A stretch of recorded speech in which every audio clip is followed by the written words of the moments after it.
Welcome back, guys, to our studio. My next guest is Irina Bulmaga, woman grandmaster, international master, playing European Club Cup for SuperChess team. Irina, welcome. Nice to see you again, Sandra. Yeah, nice to see you too, always. Is it more stressful to be not to play today and to look all the games from your team, or to sit over the board and to play this very tough match? What would you say? I think it's more stressful to watch, because when you are playing, you don't have so much time to get really deep into the other positions. So you basically mostly worry about yourself. Yes, that's but true. Now it multiplies by 4, because, you know, I can see some evaluations, people taking more time in the opening. I get a bit stressed. So generally, I try not to follow too much the games when I'm having a free day, and just to be able to relax more. But okay, is today, that possible? You're of trying, course but, not. I'm trying and never course. succeeding. Yeah, today is a really important match for us, as we are playing with Monaco, and they are the leaders, winning all the matches so far. And if we want to fight to have a chance for first place, we would need to try to win this match. And if we want to keep the chances for medal, an equal match would be all right. But the games have just started. Me and you, we had an interview a few days ago, so I will not ask you a lot of questions because I don't want to repeat all, but we know history of SuperChess club, and last year you took bronze, year before that gold medal, yes? It's almost, I would say it is the same composition like last year. Maybe in 2023 Elena Roberts played. Yes. Yes. Are you familiar with what your teammates will play before the game? For example, today, did you know which openings they will play? Did you discuss with them, or no? Yes, we discussed a little bit during our team meeting. So there were some surprises. Some games are going as planned. The first one already finished, Nino against Gorachkina. So you consider this as a good result? Yes, draw. I think it is a fine result. Yes, Gorachkina is a very strong player and very well prepared in openings. So, Nino had some ideas, but judging by the opening choice, I think it was all right. Yes, Gorachkina is so well prepared in the openings, but she is playing incredibly good end games. So where to find your chance? It's so hard. Okay, maybe now we can go through games from your teammates. I'm very curious to see all of those games. Should we start from the beginning and to go? Yes, mentioned, Nino. It is a famous repetition here, like this one, bishop d2, bishop f4. So I think the draw is a fine result here. And then we move to the game between Divya and Dinara. Divya is having a fantastic half of the year, or even year. She's playing very strong. I was really impressed by her performance in the Grand Swiss, where she played in the open section. And I also mentioned that. Incredible. Yes. And the position, looks slightly better for white, I guess, due to the pair of bishops. But I'm not sure how much is that. Yeah, like queen has to drop back somewhere. I'm not sure. Where? Maybe h4? Yes. Like c3 would give some tempo with knight e4. Exactly. So maybe probably queen the h4. most logical is... Oh, we are blundering something. Queen b4, we are blundering. Yes? Oh, that is amazing. Yes. Aloysia, come back. Just joking. But okay, we just no, but said maybe but queen b2 introduce us with the position. Queen b2 is a very unnatural move. So I don't know. Queen c3, but maybe knight e4. It also looks like black will get some queen b4. Yeah, like now that we know about this idea. Probably queen b2, and there is pair of bishop. Okay, you play not so natural move. You go back with the queen. Then queen b4 is not a threat. Is there a bishop a3 here? Intermediate move. Very interesting. Are we? I'm afraid that we will blunder again, and we are not using it. But you found great move. Yeah, great. Bishop a3, nice intermediate move. Then you can go back wherever you want with the queen. Without having to worry about the b4 square. Yeah. So now black. Okay. Black's turn. Queen e8, Queen e8 is something. Also, I'm not sure, like, if I take on d4... Bishop e7. Let's say bishop e7, how bad would this endgame be? Like, the rook is placed very awkward, yes, so... sorry. Sorry, I interrupt you. I wanted to say I would not like to play this position as black. I would rather move queen to e8, but it just it might be a bit of an unpleasant endgame because this rook on a8 is a bit struggling to get into play.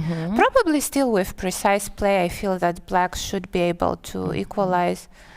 But I'm a bit worried about these pairs of bishops. And I was thinking, because I was watching a little bit the game before, like something like bishop e6 would also be a possibility, just to try to get rid of the pair of bishops one bishop, as fast as possible. So I'm not sure if she... Maybe she didn't count on bishop a3. Maybe she missed this. Might be a possibility. Otherwise, probably bishop e6. Bishop e6 looks good. Yeah, so I guess we'll see what Divya has in mind in this position. She's taking her time. All right, shall we move to the next one? Next game, yes. Later we can check if she made a move. Okay, so we have here Ulvia against Alexandra Kosteniuk. Ulvia pressing. Oh, so... it looks like that. Yes. It was some Petrov, I believe. Just to say some history, Ulvia recently won at the Grand Swiss against Alexandra with the black pieces. So maybe it is some sort of psychological edge, I could say. So Alexandra, I guess, wanted to be solid with the Petrov. With the choice of the opening. Yes, and I really liked this line which Ulvia played. I'm not very familiar with it, but it looks interesting because usually in the Petrov we see some sort of trades, symmetrical positions, and so on. But here, like, all the pieces are still on the board, and anything can happen. These are tough positions to understand. I was playing similar structures, and every time, like, the danger is that you would want to over push with white, to push all the pawns, and then it either works or you remain with a lot of weaknesses. So but you would choose, I suppose, to play as white. Yes. You like those positions, yes? I can see you playing this position and pushing, and yeah, indeed. So b5, knight a5, knight b3, knight c4. Okay, it makes a lot of sense to try to trade these bishops. Like, somehow the knight on c4, it looks very nice, but it might struggle to get back into the game. So let's see how Alexandra is handling it.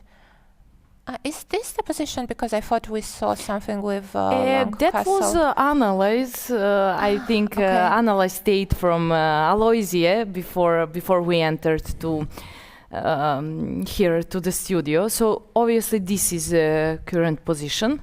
A4 is last move, and now we are waiting to see Alexandra what she will play. Did we see at previous analysis something like king on long castle? Yes, we saw long castle. Okay, this would be possible, but judging by white's last move, A4, white is basically preparing some attack in case black will castle long. And white's king is so safe. Yes, really. That is a big advantage of the position, indeed. I'm imagining that black maybe wants to play bishop g7 and short castle. At least this is what I would think. And then I would expect some moves like f4 maybe. To try with f5 later. Yes, and it looks quite dangerous for black, to be honest. Like I'm not seeing any counterplay, and that is something which I think is good for our team, for Ulvia, that she has some chances to press in this game. Yeah, I talked with her yesterday. She didn't play. She was in good mood. She had some time to rest, and now she's pushing over the board. Okay, let's go to next game. Marcel against Kashlinskaya. Kashlinskaya is playing great lately. I mean, she always played good, but I was following European individual and here, and she's playing really very good. Yes, it was an interesting opening idea, I think. Marcel is lately playing the French a lot. We even had a game between each other in Batumi in the French. A similar, actually the same line here, but the one with c takes, queen b6, queen b2, this very long theoretical line. And here she chose to play something else. And it seemed... How your game finished with it was a draw. It was a draw. Yeah, a very hard-fought game, yes. It is always interesting when you have to play friends and teammates in another competitions where you are not teammates. Exactly. Yeah, I agree. So here's this move, bishop d3, which I find very interesting because White's idea is to somehow provoke black to play c4, and then when everything is closed in the center, White can focus to create some attacking ideas on the king side. And this is actually what happened in the game. c4, bishop e2, knight b6. Well, here White also had possibility to play knight c5, but she chose to trade.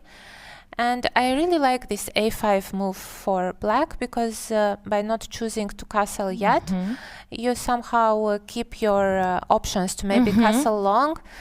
Because once black castles, it's already a committed type of structure. White will start doing something to create attacking ideas here. So I think a5 is smart. Yes. Smart decision. So rook d1, bishop a6, knight g5. Yeah, White is trying to stop, I guess, black from castling long because now the pawn on f7 will be hanging. And bishop g5 is like very committal because then you open the f file, and maybe that is not something black would like. What about h6? Are there threats with some sacrifice of the knight, or this knight g5 also wants to provoke h6? Yes, h6, okay, I would think... Maybe knight f7, f5, something, or nothing, I'm not sure. It could be, It is definitely something one would have to calculate here. Like, let's say knight f7, king f7. Okay, engine bar doesn't move, that's a good sign. That's a good sign for us, yeah. And now f5 or,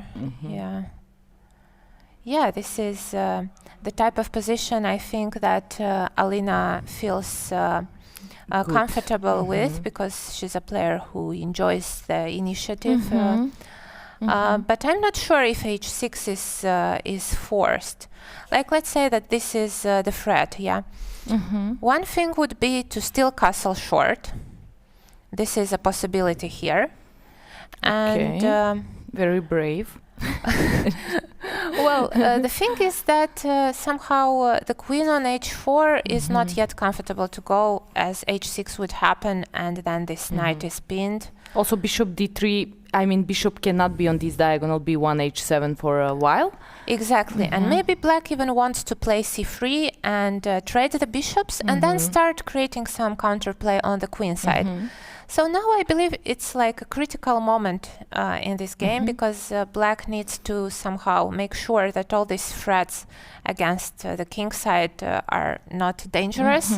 And then if Marcel manages to make some prophylaxis, potentially on the queen side she will have a good counterplay.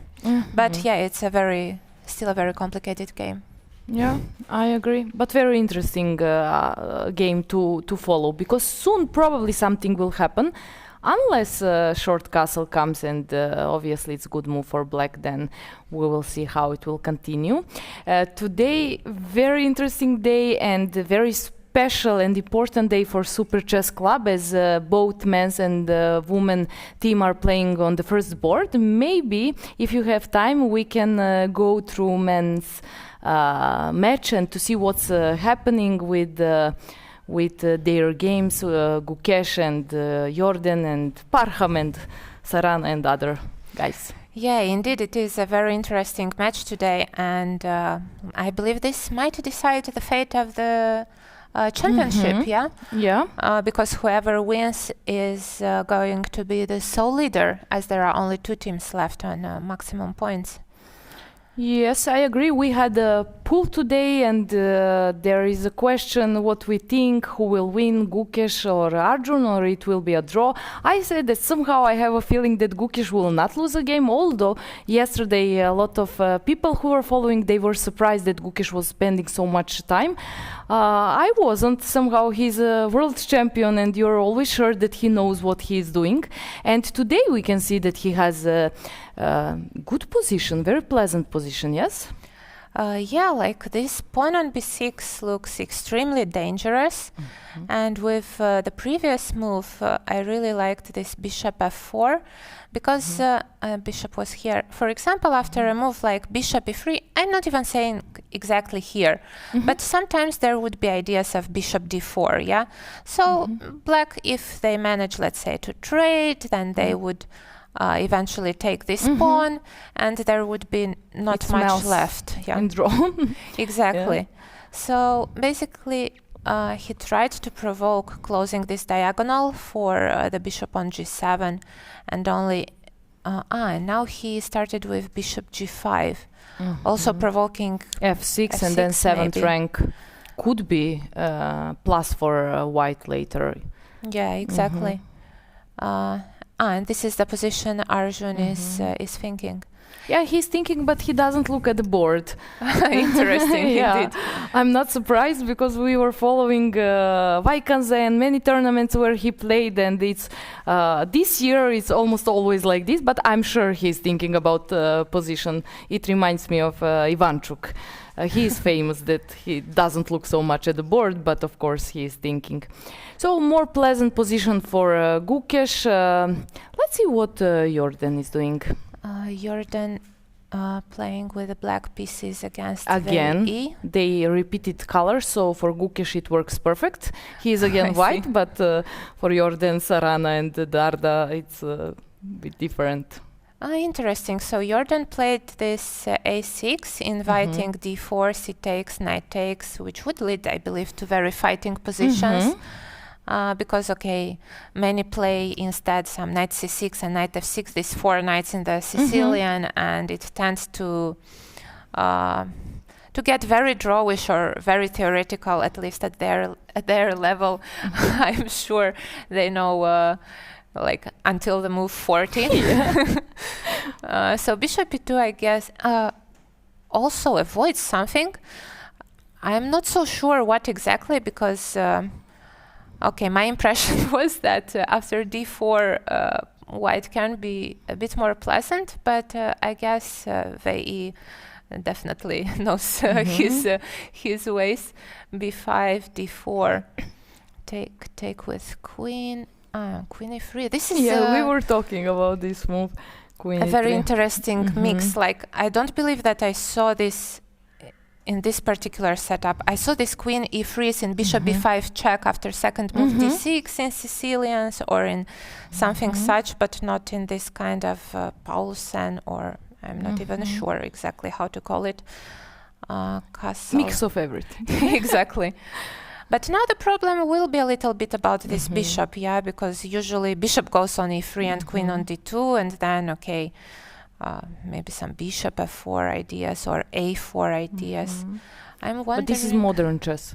We were talking like earlier, it was so strange to put the queen in front of the bishop, but here now it's modern chess and it's completely different. So you can see a lot of these kind of positions. I like here. spotted the idea of rook d1 is probably to play knight d5, yeah. And then after e takes to have this d6 move when a piece comes on e7. So he played knight to e5. And now the queen enters. Queen b6, bishop c6, and the bishop is developed. So fast. Yeah, knight f6, f4. Yeah, so the queen suddenly, and the knight goes back to g8. Very interesting. Okay, so the position looks, I guess, better for white, at least visually, because of this space advantage, I would call it, and also potentially there will be some weaknesses. Later, maybe either. Exactly. So when white will play a4, this pawn on a6 might become weak. So I guess here Jordan has to be careful. Shall we move to the next one? Yes, sure. Parham, he won yesterday. A very nice game. Very nice game, yes. And today, okay, let's see. It was Queen Gambit. Should I start? Yes, we can go fast through the game and then to come to some critical moments.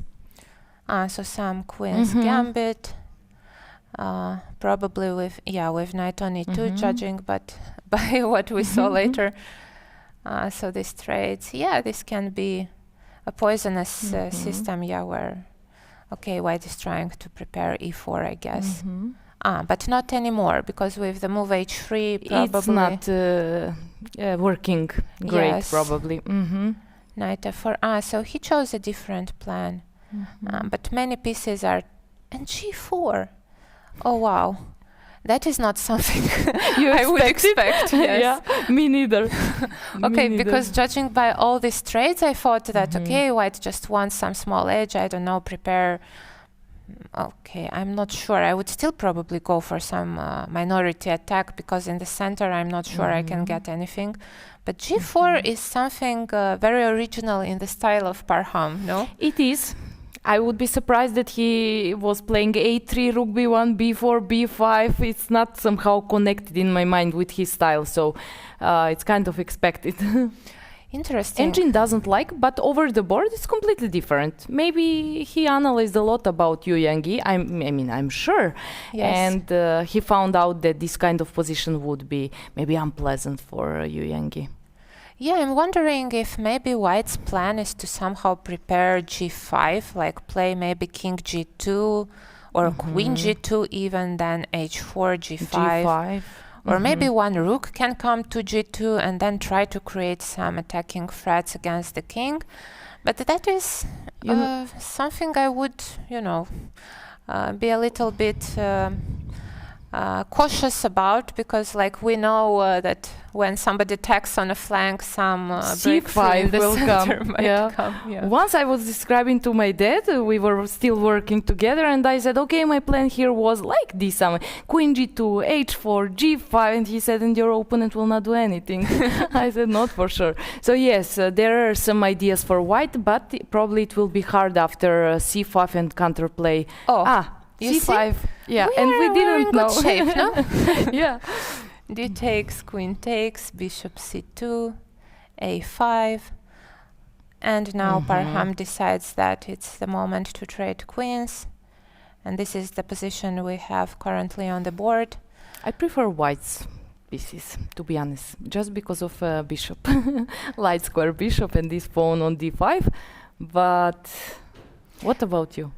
I'm not sure. Like, if like the pawns would be on f2 and g2, then I would definitely say that white is better, and I'm afraid I will not be able to hold it because of the isolated pawn and all these standard plans. But like here with the pawn on e3, white will also have to worry about it, because let's imagine the queens would trade and then the rooks would double on the d file. Black could just double on the e file and to keep attack rooks. e3. Yeah, so I'm not sure. Yeah, King f2 was played. Is that last move? I believe so. Yes. And here maybe Yangyi has also the possibility to refrain from the trade and okay, Some hint chess. on the Do you h2 think square. Parham would? Yeah, of course. Yes, queen d6 with idea queen h2. Yes, and then white will have to answer something. Maybe king g2. I'm not Probably sure king what else g2. could be. Probably let's say king king g2. g2. But then some. Okay, a4 immediately. Sometimes it could be possible even to sacrifice the pawn and try to distract these pieces from their central positions.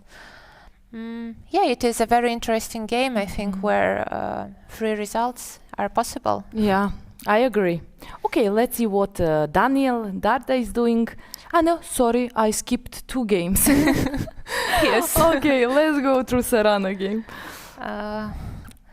This was like reversed position from what I play as white, and I enter to this position, but as white, not as black. When they take dc4, and you're just, not just, but mainly you're playing e4, yes? Yes, I have also started to play d4 lately because one needs to confuse their opponents. Yes. But still, yeah, I'm more of an e4 player. I'm not familiar with the opening theory in this line, but it is also, I think, a very fighting variation. Yeah, like both colors took some risks, and we like that. Oh, from G5. here, g5 was the move which we didn't expect, and but it's very. I mean, for sure, it was analyzed and prepared by Sarana. Yeah, so very interesting approach by black here. Bishop d6, take. Okay, now it feels, at least it feels like black is doing fine, because once these dark squared bishops are off the board, I don't have to worry about this diagonal. I can maybe start pushing some pawns, again creating some threats against white's king, and black's king can be quite comfortable in the center, I believe, on e7. Yeah, and that's where black's king went soon. Okay. Yeah, king Exactly. e7. But I also All right. said, I asked Telosi, what do you think? Should he make a short castle? But I think king should be placed in the center because it looks like the most safe place for the king. Yeah, king e7, knight d2. c4 to limit the knight, for it not to go to b3, I suppose. And now white is trying to push these pawns, which is the most logical thing, I guess. To try to use. But yeah, somehow this knight on f1 is a little bit passive. In few moves, black we have a feeling that black improved all of his pieces. King on e7, rook from aj to c8, knight e4, queen c5, and suddenly I have impression that it will be maybe harder for white to continue from this position than from black. Yeah, exactly, because it's very hard to push these pawns without losing them. And in the same time, this pawn on c3 is also quite annoying. White cannot really attack it. So, like, one move which would come to mind for white, like an idea, would be to play knight g3, but then you would have to consider knight d2, which is actually a very big problem right now. So I'm actually quite happy about how things are going for us on this board. It feels like it was very good prep by Alexei. Yeah, and probably white was surprised. Maybe with g5, maybe not. Okay, let's see Bogdan Deac. Bogdan is playing white against Alexander Indjic. And we see again a Petrov, but a different one from the it's not Ulvia sharp, against just Kosteniuk. Well, this is very topical. c4, c6, knight c3. Yeah, I believe it is a lot of theory here. I seem to remember some games by Nepo playing it with the black pieces. And it is supposed to be fine for black. Let's have a look. How did it go? Okay, for a moment white has this pair of bishops, but there are some squares which black can focus on. So this is basically, I guess, what he's trying to do. a4, a5, bishop e3. And this is the position which we have right now on the board. probably Wow. the less interesting so far. I mean, it looks very equal, and but who knows what will happen till the end of this. Yeah, game. I'm looking now that Rook B1. B1 he played. Maybe at some point some D5, D5. ideas would be possible, yeah, to try to create some sort Best of passed pawn. And I guess Rook B1 is sort of preparing it and looking at this pawn on B5. Oh, but look at the clock. Like, it is a very big time difference. Like, Bogdan is half hour down on the clock, which... You think it will affect on the game? Bogdan is a very good player, both in blitz and rapid, so I think he feels quite comfortable even with little time on the clock. And now, as we see that it is an end game, maybe it will not be such an important factor, but still, Still, it is factor. exactly, it is something which probably favors black here. And shall we see the last game of the match, which is Puranik versus Dardha. What was it? A Sicilian. So I'm happy when I see Sicilian and not E4, E5. But with E6, which is quite rare these days on top level, because everybody plays Najdorf and nobody knows what to do against it. But E6, yeah, it's like more old style. Bishop E3, A6. So maybe they will actually transpose to some Najdorf sort of positions, but with E6. And we see H5 stopping the pawn expansion with G4, Queen D2, B5. Okay, all very topical so far. A4, Knight A2, A5, C3. Okay, some play for the squares here. Bishop B5. I actually like White's position here because this square on B5 looks so good, and with the pawn committed to H5, Black isn't really able to castle short, or at least he could be worried, about some potential attack there. So let's see. He castled, so he's not a worried. brave young man, yeah. Knight C6. Take. White gets the pair of bishops. Now threatening Knight C4 to take back one bishop. Yes, the knight on E5 looks like a very good piece, and with the pawn on H5, it creates this G4 square for the knight in case C4 would not be available. Also B3 to restrict the knight, I'm not sure if it works, because there is maybe D5 moment with idea bishop B4. Yes, maybe. This is what I would also be worried about, because the king is still in the center. So maybe White actually did go slightly wrong somewhere, because it felt like it should be a comfortable position. But here suddenly Black has counterplay in the center, and maybe White doesn't have much better to do than to castle short castle, and then try to do something in the center. As an alternative, I'm not sure what else maybe queen could there be. E2? Also to try to stop this knight jumping to C4. A very good move. And then maybe preparing Rook D1, Thank you. I didn't hear this for a long time from this studio. I'm joking. I'm always teasing with Aloysia. Yeah, so once again, a complicated position which could go either way, I suppose. So I think the match looks very interesting. All the games are in fighting mode, no quick draws, no boring positions. Everybody is in for a big fight, as it should be, yeah? Yes. Yeah, so thank you very much for coming to our studio and being here with me. We went through those games. I'm so impressed in the way how you analyzed all of these games. I wish your club best success here in both sections, but also I wish you to become a grandmaster as soon as it's possible. I know that you were so close to take some norms, but I'm sure it will happen in the next 1-2 years. And guys, Irina was with me.